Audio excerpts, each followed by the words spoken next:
ಅಗ್ರರಾಷ್ಟ್ರೀಯ ವಾರ್ತೆಗೆ ಸ್ವಾಗತ. ನಾನ್ ಶರ್ಮಿತಾ ಶೆಟ್ಟಿ.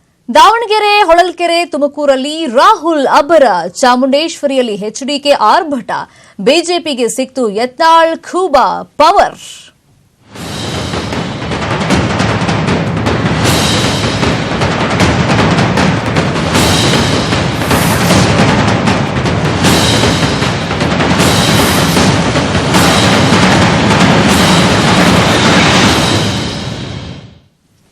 ರಾಹುಲ್ ಗಾಂಧಿ ಪ್ರವಾಸ ಎರಡನೇ ದಿನವೂ ಭರ್ಜರಿಯಾಗಿ ನಡೆದಿದೆ. ತುಮಕೂರಿನಲ್ಲಿ ಮಠಕ್ಕೆ ಭೇಟಿ ನೀಡಿ ಶ್ರೀಗಳ ಆಶೀರ್ವಾದ ಪಡೆದ ರಾಹುಲ್ ದಾವಣಗೆರೆಯಲ್ಲಿ ಬೆಣ್ಣೆ ದೋಸೆ ಸವಿದ್ರು. ರೋಡ್ ಶೋ, ವಾಗ್ದಾಳಿ ಹೇಗಿತ್ತು ನೋಡಿ. ಅಮಿತ್ ಶಾ ಬಳಿಕ ಮಠದಲ್ಲಿ ರಾಹುಲ್ ರಾಜಕೀಯ. ಸಿದ್ದಗಂಗಾ ಮಠದಲ್ಲಿ ಆರತಕ್ಷತೆಗೆ ತಟ್ಟಿದ ರಾಹುಲ್ ಬಿಸಿ.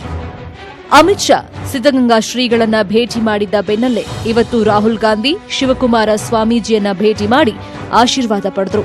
ನಗುಮೊಗದಲ್ಲಿ ಜನರತ್ತ ಕೈ ಬೀಸ್ತಾ ಮಠಕ್ಕೆ ಎಂಟ್ರಿ ಕೊಟ್ಟ ರಾಹುಲ್ ಬಳಿಕ ತುಮಕೂರಿನಿಂದ ಕುಣಿಗಲ್ ತನಕ ರೋಡ್ ಶೋ ಮಾಡಿದ್ರು. ರಾಹುಲ್ ಭೇಟಿ ಹಿನ್ನೆಲೆ ಮಠದ ಆವರಣದ ಉದ್ದಾನೇಶ್ವರ ಸಮುದಾಯ ಭವನದಲ್ಲಿ ನಡೀಬೇಕಾಗಿದ್ದ ಆರತಕ್ಷತೆಗೆ ಅಡ್ಡಿಯಾಯಿತು. ಬೆಳ್ಳಂಬೆಳಿಗ್ಗೆ ಬೆಣ್ಣೆ ದೋಸೆ ಸವಿದ ರಾಹುಲ್ ಗಾಂಧಿ. ಧರ್ಮ ಸಂಕಟಕ್ಕೆ ಕಂಗಾಲು, ಸಿಎಂ ತೋರಿಸಿದ ರಾಗ. ಇದಕ್ಕೂ ಮೊದಲು ದಾವಣಗೆರೆಯಲ್ಲಿ ಬೆಳಗ್ಗೆ ಬೆಣ್ಣೆ ದೋಸೆ ಸವಿದ ರಾಹುಲ್ ಗಾಂಧಿ ಆಹಾ ಅಚ್ಚಾ ಹೇ ಅಂತ ಬಾಯಿ ಚಪ್ಪರಿಸಿದ್ರು. ಆ ಬಳಿಕ ಪದಾಧಿಕಾರಿಗಳ ಸಭೆ ನಡೆಸಿದ ರಾಹುಲ್ ಬಿಐಇಟಿ ಕಾಲೇಜ್ ಸಭಾಂಗಣದಲ್ಲಿ ಸಂವಾದ ನಡೆಸಿದ್ರು. ಧರ್ಮ ಉಳಿತಾ ಇರುವುದು ಯಾಕೆ ಅಂತ ಮಹಿಳೆಯೊಬ್ಬರು ಪ್ರಶ್ನಿಸಿದ್ದಕ್ಕೆ ತಬ್ಬಿಬ್ಬಾದ ರಾಹುಲ್ ಗಾಂಧಿ ಸಿಎಂ ಕೈಗೆ ಮೈಕ್ ಕೊಟ್ಟು ಎಸ್ಕೇಪ್ ಆದ್ರು. That is a Karnataka question and the gentleman you have to ask is this gentleman in the back. Here. Davanagere ಬಳಿಕ ಚಿತ್ರದುರ್ಗದ ಹೊಳಲ್ಕೆರೆಗೆ ಬಂದ ರಾಹುಲ್ ಗಾಂಧಿ ಜನಾಶೀರ್ವಾದ ಯಾತ್ರೆಯಲ್ಲಿ ಭಾಗಿಯಾದರು. ಈ ವೇಳೆ ಸಚಿವ ಎಚ್ ಆಂಜನೇಯ ಚಿನ್ನ ಲೇಪಿತ ಬೆಳ್ಳಿ ಗದೆ ನೀಡಿ ಸನ್ಮಾನಿಸಿದರು.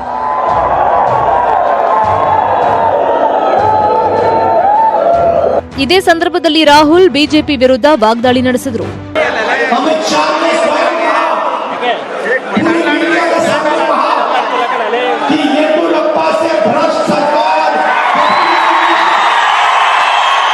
मोदी जी बड़े बड़े भाषण करते हैं, मगर उन भाषणों में नीरव मोदी का नाम कभी नहीं लेते हैं.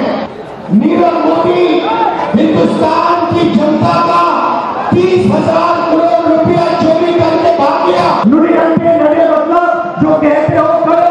आपने कहा था 15 लाख रुपया बैंक अकाउंट में डालोगे.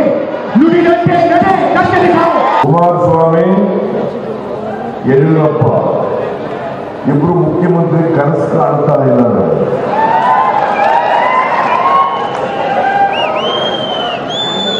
ಅವರು ಯಾವ ಕಾರಣಕ್ಕೂ ಕೂಡ ತಿಪ್ಪಲಾಗಾದರೂ ಕೂಡ ಕರ್ನಾಟಕದ ಒಟ್ಟು ಮುಖ್ಯಮಂತ್ರಿ ಆಗಲಿಕ್ಕೆ ಸಾಧ್ಯ ಇಲ್ಲ. ರಾಹುಲ್ ಗಾಂಧಿ ಮಾಗಡಿಯಲ್ಲಿ ಬಾಲಕೃಷ್ಣ ಪರ ಪ್ರಚಾರ ಮಾಡೋ ಮೂಲಕ ಈ ಪ್ರವಾಸ ಅಂತ್ಯವಾಗಿದ್ದು ಬೆಂಗಳೂರು ಮೂಲಕ ದೆಹಲಿಗೆ ವಾಪಸ್ಸಾಗಿದ್ದಾರೆ.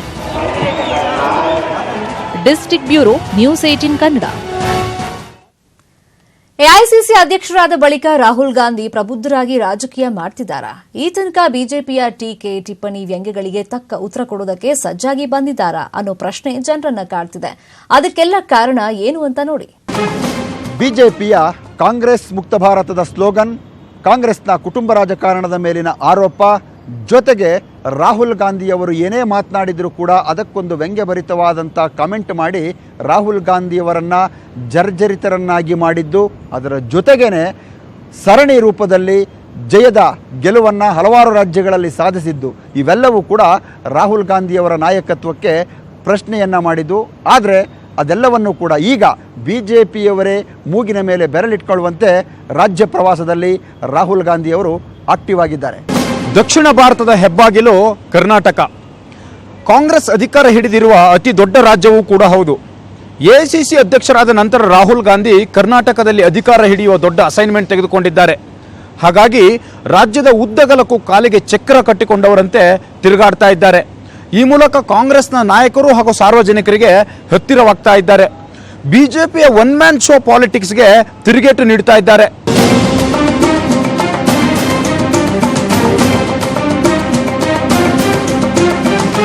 ಕರಾವಳಿಯಲ್ಲಿ ರಾಹುಲ್ ಗಾಂಧಿ ಫಿಶ್ ಕರಿ ಮತ್ತು ನೀರು ದೋಸೆ ತಿಂದು ನಾರಾಯಣ ಗುರುವಿನ ಜಪ ಮಾಡಿದ್ರು. ರಾಯಚೂರಿನಲ್ಲಿ ಪುಟ್ಟ ಹೋಟೆಲ್ಗೆ ಹೋಗಿ ಬಜ್ಜಿ ತಿಂದರು. ಮಳವಳ್ಳಿಯಲ್ಲಿ ಪುಟ್ಟ ಹುಡುಗನ ಹೆಗಲ ಮೇಲೆ ಕೈ ಹಾಕೊಂಡು ಹೋಗಿ ಚಹಾ ಕುಡಿದ್ರು. ಮಠ, ಮಂದಿರ, ಮಸೀದಿ, ಚರ್ಚ್ಗಳಿಗೆ ಹೋಗಿ ಭಾವೈಕ್ಯತೆಯನ್ನು ಮೆರೆದ್ರು. ಇದು ಬಿಜೆಪಿಯ ಕೆಲವು ನಾಯಕರುಗಳಿಗೆ ಸಾಧ್ಯವಿಲ್ಲ. ಹಾಗಾಗಿ ರಾಹುಲ್ ಗಾಂಧಿಯವರು ಬಸವಣ್ಣನವರ ತಪ್ಪು ವಚನ ಹೇಳಿದ್ರು ಕೂಡ, ಅಪಹಾಸ್ಯಕ್ಕೆ ಈಡಾದರೂ ಕೂಡ ಇಂಥ ಸಣ್ಣ ಸಣ್ಣ ಗುಣಗಳಿಂದ ಬಹಳಷ್ಟು ಜನರಿಗೆ ಹತ್ತಿರವಾಗ್ತಿದ್ದಾರೆ. ಬದಲಾವಣೆ ಜಗದ ನಿಯಮ. ಹಾಗಾಗಿ ರಾಹುಲ್ ಗಾಂಧಿ ಕೂಡ ಬದಲಾಗ್ತಿದ್ದಾರೆ. ಬದಲಾಗುವಂಥ ಅನಿವಾರ್ಯ ಸ್ಥಿತಿ ಕೂಡ ಅವರಿಗೆ ನಿರ್ಮಾಣವಾಗಿದೆ. ಗೃಹ ಸಚಿವರ ಸಲಹೆಗಾರ ಕೆಂಪಯ್ಯ ವಿರುದ್ಧ ಬಿಜೆಪಿಯಿಂದ ಚುನಾವಣಾ ಆಯೋಗಕ್ಕೆ ದೂರನ್ನು ನೀಡಲಾಗಿದೆ. ವಿಕಾಸಸೌಧದ ಸರ್ಕಾರಿ ಕಚೇರಿಯಲ್ಲಿ ಕುಳಿತು ಕೆಲ ಪೊಲೀಸ್ ಅಧಿಕಾರಿಗಳಿಗೆ ಕಾಂಗ್ರೆಸ್ ಪರ ಕೆಲಸ ಮಾಡುವಂತೆ ಪ್ರಭಾವ ಬೀರಿದ್ದಾರೆ ಅಂತ ಬಿಜೆಪಿ ಆರೋಪಿಸಿತ್ತು. ಕೆಂಪಯ್ಯ ಮೇಲಿನ ಆರೋಪವನ್ನು ಗಂಭೀರವಾಗಿ ಪರಿಗಣಿಸಿರುವ ಚುನಾವಣಾ ಆಯೋಗ ಸರ್ಕಾರದ ಮುಖ್ಯ ಕಾರ್ಯದರ್ಶಿಯಿಂದ ಮಾಹಿತಿಯನ್ನ ಕೇಳಿದೆ. ರತ್ನಪ್ರಭಾರಿಂದ ಮಾಹಿತಿ ಕೇಳಿರೋ ಬಗ್ಗೆ ತಿಳ್ಕೊಂಡಿರೋ ಕೆಂಪಯ್ಯ ನೀತಿ ಸಂಹಿತೆ ಉಲ್ಲಂಘನೆ ಭಯದಿಂದ ಕಚೇರಿ ಕಡೆ ಮುಖ ಮಾಡಿಲ್ಲ. ಕಳೆದ 3 ದಿನಗಳಿಂದ ಕೆಂಪಯ್ಯ ಕಚೇರಿಗೆ ಬಂದಿಲ್ಲ. ಕಚೇರಿ ಸಿಬ್ಬಂದಿಯೂ ಗೈರಾಗಿದ್ದು ಬಿಕೋ ಅಂತ ಇದೆ.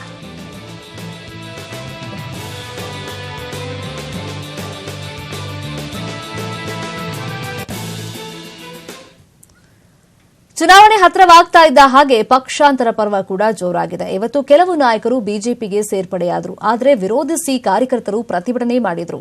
ಏನಾಯಿತು ಅನ್ನೋ ಡೀಟೇಲ್ಸ್ ಇಲ್ಲಿದೆ ನೋಡಿ. ಬೆಂಗಳೂರಿನ ಬಿಜೆಪಿ ಕಚೇರಿಯಲ್ಲಿ ನಡೆದ ಕಾರ್ಯಕ್ರಮದಲ್ಲಿ ರಾಜ್ಯಾಧ್ಯಕ್ಷ ಯಡಿಯೂರಪ್ಪ, ಪರಿಷತ್ ಸದಸ್ಯ ಬಸವನಗೌಡ ಪಾಟೀಲ್ ಯತ್ನಾಳ್, ಜೆಡಿಎಸ್ನ ಮಾಜಿ ಶಾಸಕ ಮಲ್ಲಿಕಾರ್ಜುನ ಖೂಬಾ, ಕೇಂದ್ರದ ಮಾಜಿ ಸಚಿವ ಬಸವರಾಜ್ ಪಾಟೀಲ್ ಅನ್ವರಿ, ಮಾಜಿ ಸಚಿವ ನಾಗಪ್ಪ ಸಾಲೋಣಿಗೆ ಪಕ್ಷದ ಧ್ವಜ ನೀಡಿ ಸ್ವಾಗತ ಮಾಡಿದ್ರು. ಯತ್ನಾಳ್ ಸೇರ್ಪಡೆಗೆ ವಿರೋಧ ವ್ಯಕ್ತಪಡಿಸಿದ ಮಾಜಿ ಸಚಿವ ಅಪ್ಪು ಪಟ್ಟಣ್ ಶೆಟ್ಟಿ ಬೆಂಬಲಿಗರು ವಿಜಯಪುರದಲ್ಲಿ ಪ್ರತಿಭಟನೆ ನಡೆಸಿದ್ರು. ಈ ವೇಳೆ ಬಾಬು ಜಗದಾಳೆ ಎಂಬಾತ ವಿಷ ಕುಡಿದು ಆತ್ಮಹತ್ಯೆಗೆ ಯತ್ನಿಸಿದ್ದು ಆಸ್ಪತ್ರೆಗೆ ದಾಖಲಿಸಲಾಗಿದೆ.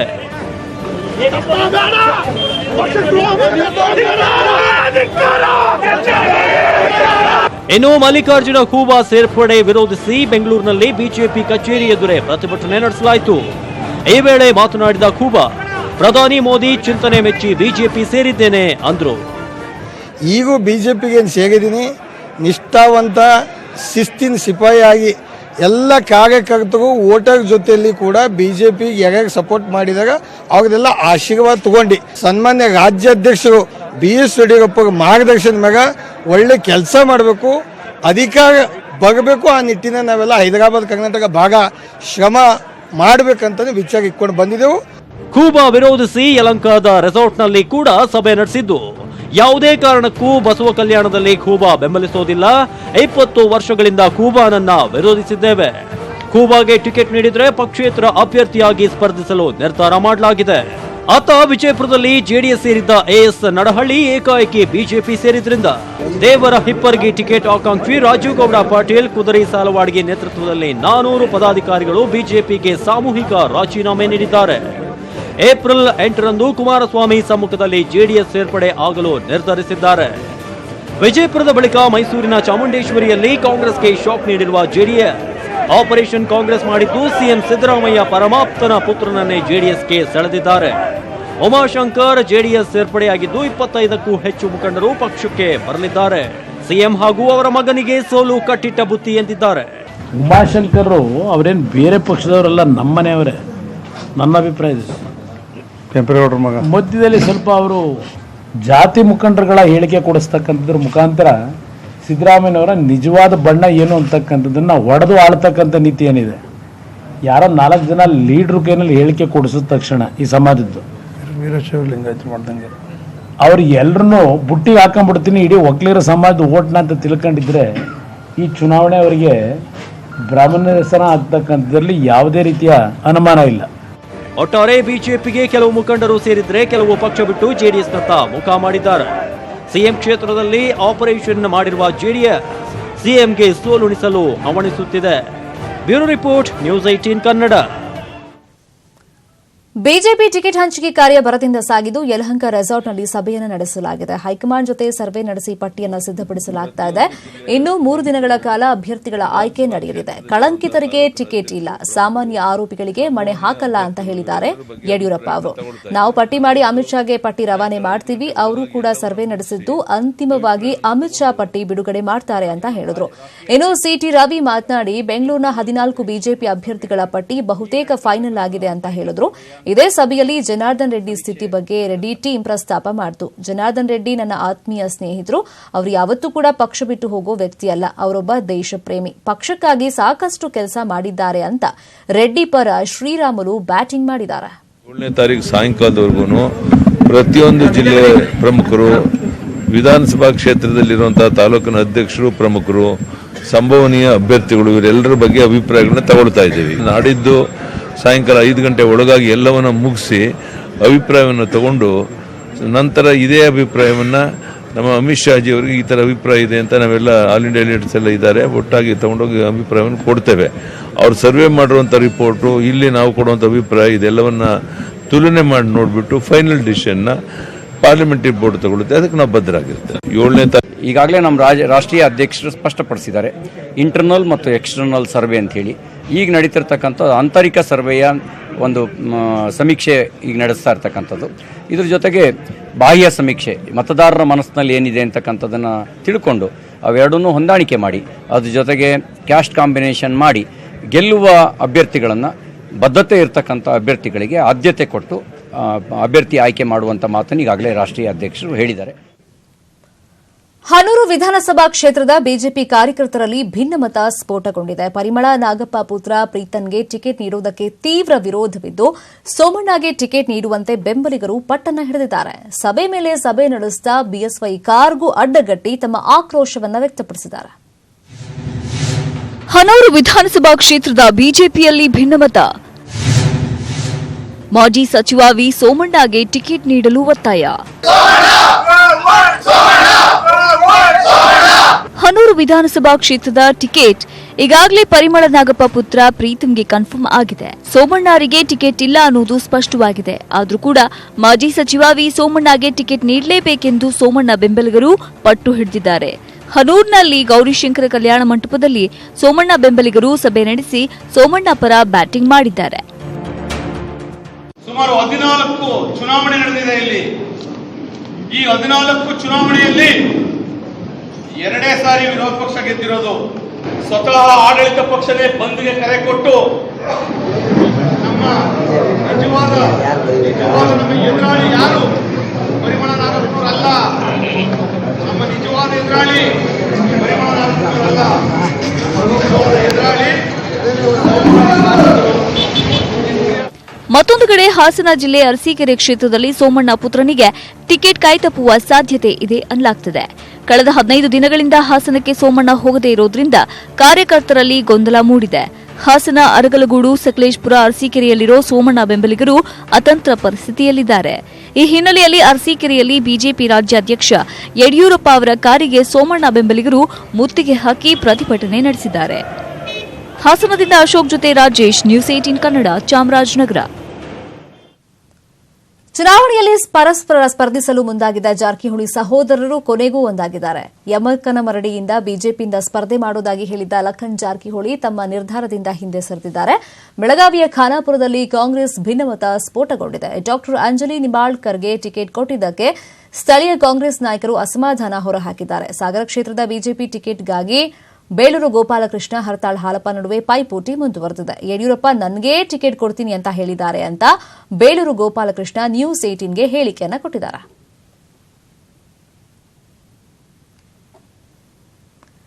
ಇನ್ನು ಜೆಡಿಎಸ್ ರಾಜ್ಯಾಧ್ಯಕ್ಷ ಕುಮಾರಸ್ವಾಮಿ ಅವರ ವಿಕಾಸ ಪರ್ವ ತುಮಕೂರಿನಲ್ಲಿ ಸಾಗಿದ್ದು ಜನಜಾತ್ರೆಯೇ ನೆರೆದಿತ್ತು. ಜನರ ಜೊತೆ ಭರ್ಜರಿ ರೋಡ್ ಶೋ ಮಾಡಿದ ಕುಮಾರಸ್ವಾಮಿ ಕಾಂಗ್ರೆಸ್ ವಿರುದ್ಧ ಗುಡುಗಿದ್ದಾರೆ.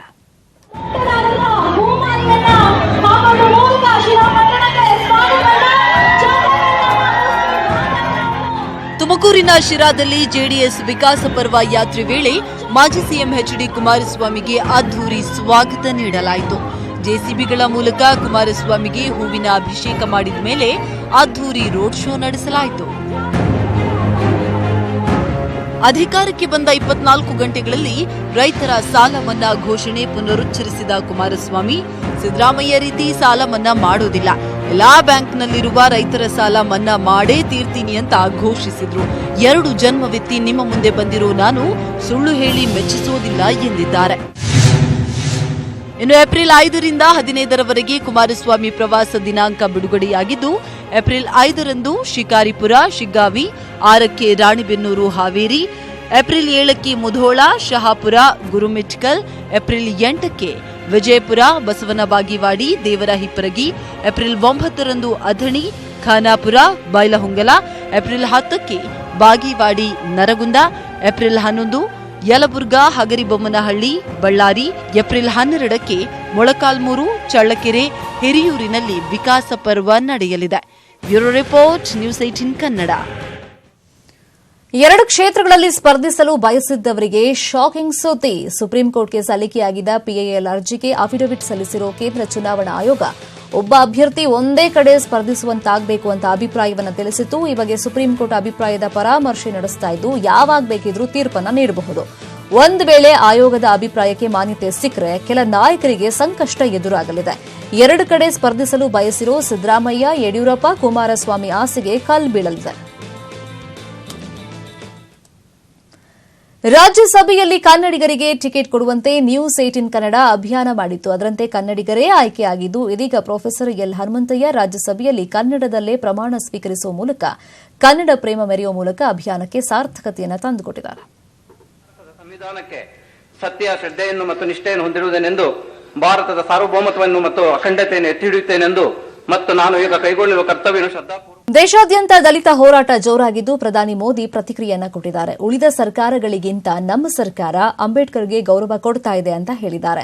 ಇತ್ತ ಕರ್ನಾಟಕದಲ್ಲಿ ಸಚಿವ ಮಹದೇವಪ್ಪ ಕೇಂದ್ರದ ವಿರುದ್ಧ ಆಕ್ರೋಶವನ್ನ ಹೊರಹಾಕಿದ್ದಾರೆ. ಇದರ ಕಂಪ್ಲೀಟ್ ರಿಪೋರ್ಟ್ ನಿಮ್ಮುಂದೆ.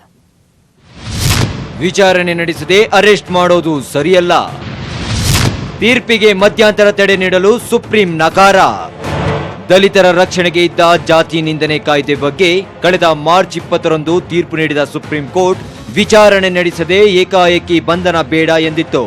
ಸುಪ್ರೀಂ ಆದೇಶ ವಿರೋಧಿಸಿ ದಲಿತರು ದೇಶಾದ್ಯಂತ ಹೋರಾಟ ಮಾಡ್ತಿದ್ದು, ಭಾರತ್ ಬಂದ್ ವೇಳೆ 10 ಜನ ಸಾವನ್ನಪ್ಪಿದ್ರು. ಈ ನಡುವೆ ಕೇಂದ್ರ ಸಲ್ಲಿಸಿದ ಅರ್ಜಿ ವಿಚಾರಣೆ ನಡೆಸಿದ ಸುಪ್ರೀಂ ಕೋರ್ಟ್ ತೀರ್ಪಿಗೆ ಮಧ್ಯಂತರ ತಡೆ ನೀಡಲು ನಿರಾಕರಿಸಿದೆ. ಈ ಬಗ್ಗೆ ಪ್ರತಿಕ್ರಿಯೆ ಕೊಟ್ಟಿರೋ ಪ್ರಧಾನಮಂತ್ರಿ ನರೇಂದ್ರ ಮೋದಿ, ಬೇರೆಲ್ಲ ಸರ್ಕಾರಗಳಿಗಿಂತ ನಮ್ಮ ಸರ್ಕಾರ ಅಂಬೇಡ್ಕರ್ ಬಗ್ಗೆ ಗೌರವ ಇರಿಸಿಕೊಂಡಿದೆ. ಅಟಲ್ ಬಿಹಾರಿ ವಾಜಪೇಯಿ ಸರ್ಕಾರ ಅಂಬೇಡ್ಕರ್ ಬಗ್ಗೆ ಅಧ್ಯಯನ ನಡೆಸಿತ್ತು ಎಂದಿದ್ದಾರೆ. ಇತ್ತ ಕರ್ನಾಟಕದಲ್ಲಿ ಈ ಬಗ್ಗೆ ಮಾತನಾಡಿದ ಸಚಿವ ಎಚ್.ಸಿ. ಮಹದೇವಪ್ಪ, ದಲಿತರ ಕಾಯ್ದೆ ತಿದ್ದುಪಡಿ ವಿಚಾರದ ಬಗ್ಗೆ ಕೇಂದ್ರದ ವಿರುದ್ಧ ಆಕ್ರೋಶ ವ್ಯಕ್ತಪಡಿಸಿದ್ರು. ಆದ್ರೆ ಚುನಾವಣೆ ಸ್ಪರ್ಧೆ ಬಗ್ಗೆ ಕೇಳಿದಕ್ಕೆ ಆ ಬಗ್ಗೆ ಪಕ್ಷ ಮಾತನಾಡುತ್ತೆ ಎಂದಿದ್ದಾರೆ. I am not attributing anything to any political parties. It is not an issue pertaining to political parties. It's a national issue. ನಾನು ಕೋರ್ಟ್ನ ತೀರ್ಪಿನ ಬಗ್ಗೆ ಏನು ವ್ಯಾಖ್ಯಾನ ಮಾಡಲ್ಲ.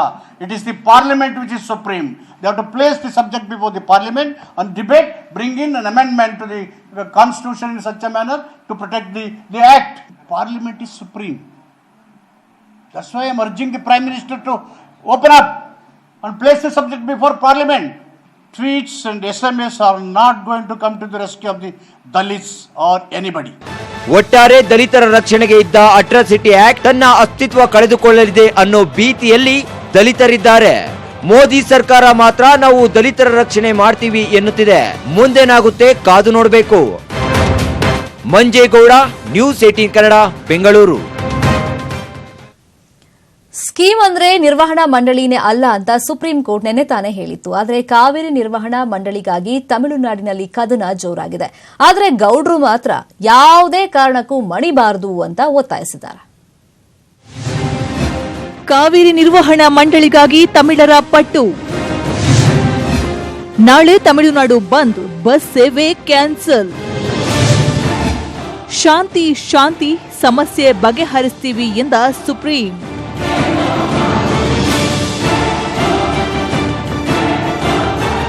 ಕಾವೇರಿ ನಿರ್ವಹಣಾ ಮಂಡಳಿ ರಚಿಸಲೇಬೇಕು ಅನ್ನೋದು ತಮಿಳರ ಆನ್ಲೈನ್ ಬೇಡಿಕೆ. ಅದಕ್ಕಾಗಿ ತಮಿಳುನಾಡಿನಲ್ಲಿ ನಡೀತಾ ಇರೋ ಹೋರಾಟ ಇವತ್ತು ತೀವ್ರ ಸ್ವರೂಪ ಪಡೆದಿತ್ತು. ಚೆನ್ನೈನಲ್ಲಿ ಮೆಟ್ರೋ, ರೈಲು, ರಸ್ತೆ ಸಾರಿಗೆಯನ್ನೆಲ್ಲ ತಡೆದು ಪ್ರತಿಭಟನೆ ನಡೆಸಿದ್ರು. ಕೆಲವೆಡೆ ಆಡಳಿತ ಪಕ್ಷದವರೇ ಪ್ರತಿಭಟನಾಕಾರರಿಗೆ ಬಿರಿಯಾನಿ, ಎಣ್ಣೆ ಹಂಚಿ ಪ್ರೋತ್ಸಾಹಿಸಿದ್ದಾರೆ. ನಾಳೆ ತಮಿಳುನಾಡು ಬಂದ್ಗೆ ಡಿಎಂಕೆ ಹಾಗೂ ಮಿತ್ರ ಪಕ್ಷ ಕರೆ ಕೊಟ್ಟಿದೆ. ಹೀಗಾಗಿ ಕರ್ನಾಟಕದಿಂದ ತಮಿಳುನಾಡಿಗೆ ಸಂಚರಿಸುವ ಎಲ್ಲಾ ಕೆಎಸ್ಆರ್ಟಿಸಿ ಬಸ್ ಸಂಚಾರ ರದ್ದು ಮಾಡಿದೆ. ಇನ್ನು ತಮಿಳರ ರಂಪಾಟ ಕಂಡು ಖುದ್ದು ಸುಪ್ರೀಂ ಕೋರ್ಟ್ ಮುಖ್ಯ ನ್ಯಾಯಾಧೀಶರೇ ಕ್ಲಾಸ್ ತೆಗೆದುಕೊಂಡಿದ್ದಾರೆ. ನೀರಿನ ಸಮಸ್ಯೆ ಬಗೆಹರಿಸೋ ಜವಾಬ್ದಾರಿ ನಮ್ಮದು, ನೀವು ಶಾಂತವಾಗಿರಿ ಅಂತ ತಿಳಿ ಹೇಳಿದ್ದಾರೆ. ಕಾವೇರಿಗಾಗಿ ರಾಜೀನಾಮೆ ಕೊಡೋಕು ರೆಡಿ. ಒತ್ತಡಕ್ಕೆ ಮಣಿಯದಂತೆ ದೇವೇಗೌಡರ ಮನವಿ. ತಮಿಳುನಾಡಿನ ರಾಜಕಾರಣಿಗಳ ಒತ್ತಡಕ್ಕೆ ಸುಪ್ರೀಂ ಕೋರ್ಟ್ ಮಣಿಬಾರದು ಅಂತ ದೇವೇಗೌಡರು ಮನವಿ ಮಾಡಿದ್ದಾರೆ. ತಮಿಳುನಾಡಿನವರು ರಾಜಕೀಯ ಮಾಡ್ತಾ ಇದ್ದಾರೆ. ಕಾವೇರಿಗಾಗಿ ಸಂಸದ ಸ್ಥಾನಕ್ಕೆ ರಾಜೀನಾಮೆ ನೀಡಲು ನಾನು ರೆಡಿ, ಆದರೆ ಉಳಿದ ಸಂಸದರು ನನ್ನ ಬೆಂಬಲಕ್ಕೆ ನಿಲ್ತಾರಾ ಅಂತ ಗೌಡರು ಪ್ರಶ್ನಿಸಿದ್ದಾರೆ. ದುರಂತ ಏನಂದ್ರೆ, ನಮ್ಮಲ್ಲಿ 28 ಜನದಲ್ಲಿ ಒಂದು 20 ಜನವಾದರೂ ದೇವೇಗೌಡನ ಪರವಾಗಿ ಗೆದ್ದಿದ್ರೆ, ಅಂದರೆ ಈ ಪಾರ್ಟಿ ಪರವಾಗಿ, ನಾನು ಹೋರಾಟಕ್ಕೆ ನಿಲ್ಬೋದು. ನಾನು ಪುಟ್ಟರಾಜು ಇಬ್ಬರು ನಿಂತ್ರಿ ಕೇಳೋರಿಲ್ಲ. ಅಲ್ಲಿ ಪಾರ್ಲಿಮೆಂಟಲ್ಲಿ ಎಲ್ಲ ಧರಣ ಕೂತವ್ರೆ. ಬಟ್ ಅದನ್ನು ಸಪೋರ್ಟ್ ಮಾಡಿ ಬಿಜೆಪಿಯವರು ಮಾಡಿಲ್ಲ, ಕಾಂಗ್ರೆಸ್ ಅವರು ಮಾಡಿಲ್ಲ. Let us be frank. ಕರ್ನಾಟಕದಲ್ಲಿ ಚುನಾವಣೆ ಇರೋದ್ರಿಂದ ಕೇಂದ್ರ ಸರ್ಕಾರ ನಿರ್ವಹಣಾ ಮಂಡಳಿ ರಚಿಸುತ್ತಿಲ್ಲ ಅಂತ ಕಮಲ್ ಹಾಸನ್ ಕೂಡ ಆರೋಪಿಸಿದ್ದಾರೆ. ಆದರೆ ಸ್ಕೀಮ್ ಅಂದ್ರೆ ನಿರ್ವಹಣಾ ಮಂಡಳಿಯೇ ಅಲ್ಲ ಅಂತ ಸುಪ್ರೀಂ ಕೋರ್ಟ್ ಹೇಳಿರುವ ಮಾತನ್ನ ತಮಿಳರು ಕೇಳಿಸಿಕೊಳ್ತಾ ಇಲ್ಲ ಅನ್ನೋದೇ ದುರಂತ.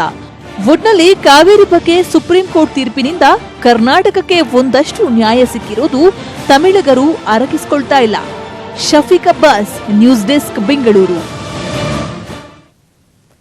ಬೇಸಿಗೆಯಲ್ಲೇ ಮಳೆ ಬರ್ತಾ ಇರೋದ್ರಿಂದ ರೈತರು ಖುಷಿಯಾಗಿದ್ದಾರೆ. ಆದರೆ ರೈತರು ಶಾಕ್ ಆಗುವಂತ ಮಾಹಿತಿಯನ್ನ ಖಾಸಗಿ ಹವಾಮಾನ ಸಂಸ್ಥೆಯೊಂದು ಹೊರಹಾಕಿದ್ದು ಮಾನ್ಸೂನ್ ಮಳೆ ಕೊರತೆಯಾಗಲಿದೆ ಅಂತ ಹೇಳಿದೆ. ಅದರಲ್ಲೂ ಉತ್ತರ ಭಾರತದಲ್ಲಿ ಮಾನ್ಸೂನ್ ಮಳೆ ಸಾಮಾನ್ಯವಾಗಲಿದ್ದು, ದಕ್ಷಿಣ ಭಾರತದಲ್ಲಿ ಮಾತ್ರ ಮಾನ್ಸೂನ್ ಕೊರತೆಯಾಗೋ ಸಾಧ್ಯತೆ ಇದೆ ಅಂತ ಹೇಳಲಾಗ್ತಾ ಇದೆ. ಜೂನ್ನಿಂದ ಸೆಪ್ಟೆಂಬರ್ ಅವಧಿಯಲ್ಲಿ 100% ಮಳೆಯಾದಾಗ 887 ಮಿಲಿಲೀಟರ್ ಮಳೆಯಾಗುತ್ತೆ.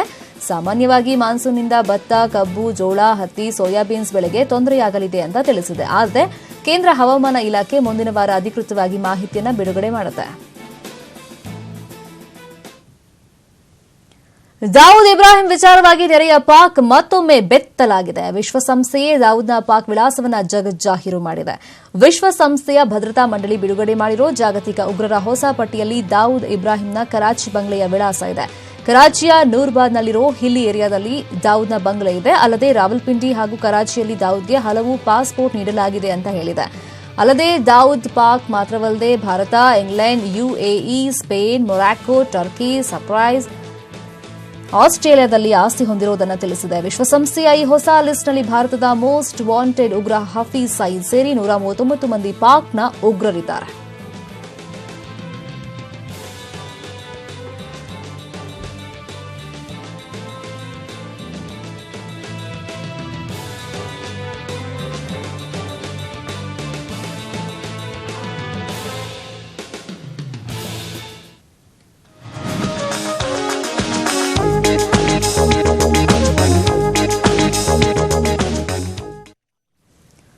ಕಿಚ್ಚ ಸುದೀಪ್ ನೇತೃತ್ವದಲ್ಲಿ ಕರ್ನಾಟಕ ಕ್ರಿಕೆಟ್ ಕಪ್ ಪಂದ್ಯಾವಳಿ ಆಯೋಜನೆಯಾಗಿದ್ದು, ಇತ್ತೀಚೆಗಷ್ಟೇ ಸ್ಯಾಂಡಲ್ವುಡ್ನ ಎಲ್ಲಾ ಸ್ಟಾರ್ಗಳು ಒಂದೇ ವೇದಿಕೆ ಮೇಲೆ ಸೇರಿ ಕೆಸಿಸಿ ಪಂದ್ಯಾವಳಿಯ ಉದ್ಘಾಟನೆಯನ್ನ ನೆರವೇರಿಸಿದರು.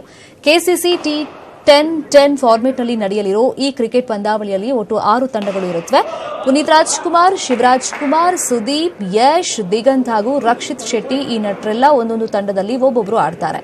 ಇದೇ ತಿಂಗಳ 7 ಹಾಗೂ 8ರಂದು ನೆಲಮಂಗಲದಲ್ಲಿ ಈ ಕೆಸಿಸಿ ಪಂದ್ಯ ನಡೆಯುತ್ತೆ. ಇವತ್ತು ಆಲ್ಮೋಸ್ಟ್ ಎಲ್ಲಾ ನಾಯಕರು ಒಟ್ಟಿಗೆ ಪ್ರಾಕ್ಟೀಸ್ ನಡೆಸಿದ್ದು, ಕೆಸಿಸಿ ಬಗ್ಗೆ ಕಿಚ್ಚ ಸುದೀಪ್ ಹೇಳಿದ್ದು ಹೇಗಿತ್ತು? ಎಲ್ಲರನ್ನು ಒಂದುಗೂಡಿಸ್ಬೇಕು, ಸೇರಿಸಬೇಕು ಅನ್ನೋದು ಫಿಲಾಸಫಿಕಲ್ ಉದ್ದೇಶ ನಾನು ಕೊಡಕ್ಕೆ ಹೋಗಲ್ಲ. ಬಟ್ ಇಲ್ಲಿ ಎಂಟರ್ಟೈನ್ಮೆಂಟೇ ಇಲ್ಲ. ಎಂಟರ್ಟೈನ್ಮೆಂಟ್ ಮಾಡೋರಿಗೆ ಎಂಟರ್ಟೈನ್ಮೆಂಟ್ ಇಲ್ಲ ಅನ್ನಂಗಾಗಿದೆ. Okay, so what I'm saying is, ಇವಾಗ ಅವರು ಅಷ್ಟು ಇಂಟ್ರೆಸ್ಟಲ್ಲಿ ಬರ್ತಾ ಇರಬೇಕಾದ್ರೆ ಸಕ್ಸಸ್ ಮಾಡ್ತಾ ಇರೋದು ಅವರೇನೆ. ಅವ್ರು ಒಂದು ಉದ್ದೇಶ ಇಟ್ಕೊಂಡು ಒಂದು ಟೂರ್ನಮೆಂಟ್ ಸ್ಟಾರ್ಟ್ ಮಾಡೋದು ದೊಡ್ಡದಲ್ಲ. ಅವ್ರು ಅಷ್ಟು ಜನನು ಬಂದಿದ್ದಾರೆ ಅಂದಮೇಲೆ ಅವ್ರು ಕಾಯ್ತಾ ಇದ್ರು ಇದಕ್ಕೆ, ಈ ಥರದ್ದೇನೋ ಒಂದು ಬೇಕು ಅಂದ್ಬಿಟ್ಟು ಅಂತ. ಅವರ ರೆಸ್ಪಾನ್ಸೇ ಇದು ಸಕ್ಸಸ್ ಆಗ್ತಾ ಇರೋದು. ಒಂದು ಇವತ್ತಿಗೆ ಭಾಳ ಚೆನ್ನಾಗಿ ಇಷ್ಟು ನೋಡ್ತಾ ಇದ್ದೀರಲ್ಲ ನೀವು, ಮಾರ್ನಿಂಗ್ 5-5:30ಗೆ ಎದ್ದು ಬಂದು ಪ್ರಾಕ್ಟೀಸಸ್ ಮಾಡ್ತಾರೆ. ಆ್ಯಂಡ್ ಇವತ್ತಿಗೆ ಅವ್ರಿಗೆ ಎಕ್ಸ್ಪ್ಲೈನ್ ಮಾಡಿದ್ದೀನಿ ನಾವು the intensity of the tournament actually, and they are very very happy. Practice ಚೆನ್ನಾಗಿ ನಡೀತಾ ಇದೆ, ನಾವೆಲ್ಲರೂ ಮಾಡ್ತಾ ಇದ್ದೀವಿ. ನಾನು ಆ್ಯಕ್ಚುಲಿ ಕ್ರಿಕೆಟ್ ಬಿಟ್ಟು 20-22 ವರ್ಷ ಆಗಿತ್ತು, ಬಟ್ ಈಗ ಆಡ್ತಾ ಇದ್ದೀನಿ, ಅದು ಖುಷಿ ಇದೆ.